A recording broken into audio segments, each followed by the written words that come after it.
છેલ્લા કેટલાક દિવસથી આપણી ગુજરાતની અદાલતોમાં, પાસપોર્ટ ઓફિસમાં, આપણા ત્યાં ખાસ કરીને શાળાઓમાં અનેકવાર ધમકીના ઈમેલ આવતા હતા કે આ સ્કૂલમાં બોમ્બ મુકાયો, પેલામાં બોમ્બ થયું, આ થયું. હેરાનગતિ થતી હતી. પ્રક્રિયાને ડિસ્ટર્બ કરવાનો પ્રયાસ થતો હતો, બાળકોને હેરાન કરવાનો પ્રયાસ થતો હતો, ભય ફેલાવવાનો પ્રયાસ થતો.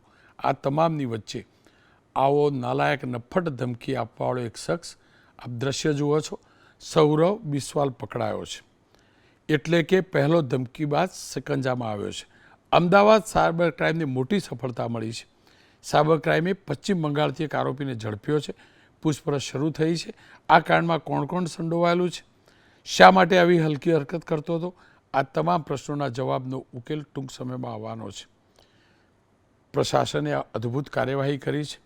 સાયબર ક્રાઇમની ટીમને ખૂબ ખૂબ અભિનંદન. હું પણ સવાલ ઉઠાવતો હતો કે કોઈ પકડાય કેમ નહીં. પકડાવાની શરૂઆત થઈ છે અને આવા નફ્ફટો પકડાશે ને તો જ મારા ગુજરાતની શાંતિ સલામતીને દોડવાવાળા અને આ પ્રકારનો ડર ફેલાવવાવાળા જે છે ને એ જેલ ભેગા થશે, અને જેલ ભેગા થશે ને તો જ આ બંધ થશે.